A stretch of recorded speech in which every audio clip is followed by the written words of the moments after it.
Okay, this is the second part of the 12th house folks serve or suffer. And I found this out a little bit late, but 12th house people normally you have to give in some way. And it's really kind of hard to have really firm boundaries. I have 4 planets there, and I've always served my entire life. I was like Candy Striper, always helping people. My father was a Leo and huge on charity. He was an ambulance driver, a volunteer fireman, and we learned at a very young age that community and groups and service to those less fortunate than ourselves is vital. And I also employed that when I raised my children as well. Now, I will say that what happened to me as a 12th houser with 4 planets there is that the boundaries often were not strong enough. Or as an empath, I was weighted down. Those planets that I have are in water, and we feel very deeply.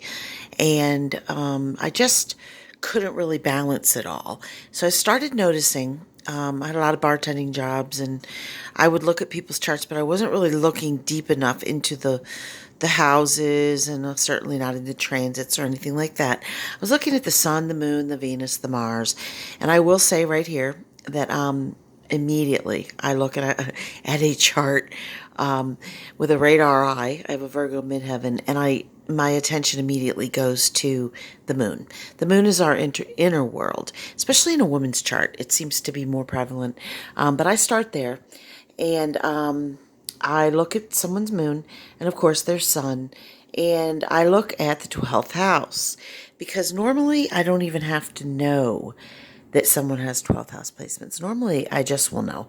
Now, many people feel that people who have 12th house planets have had many spins, many reincarnations, many past life experiences, old souls. I agree with this, but I don't have any scientific astrology, to back that up. But I will say that I recommend past life regression. I had it done, and it helped immensely.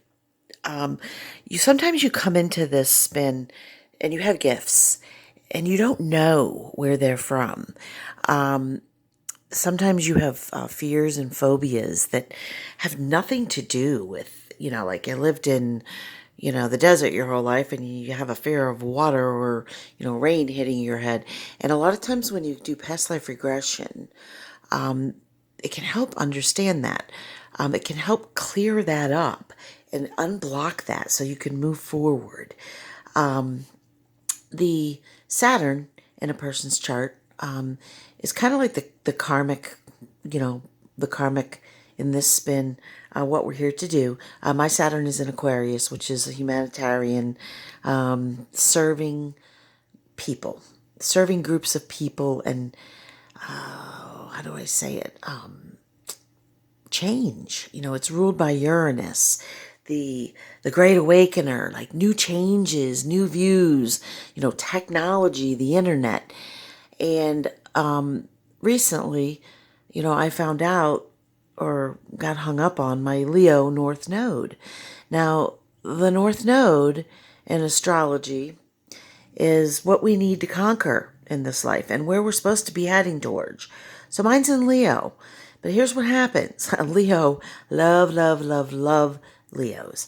Leo is the leader, ruled by the sun, child play, all heart, very, performer, style. And, but I had all these 12th house planets. I don't want to go in public. Like, I have to go in public all the time to bartend, to wait on people, to counsel people, to, with my children, with sports, a Sunday school teacher. I want to stay home, and I want to paint, and I want to take everything in, and I want to write stories that will help people. I want to do things privately.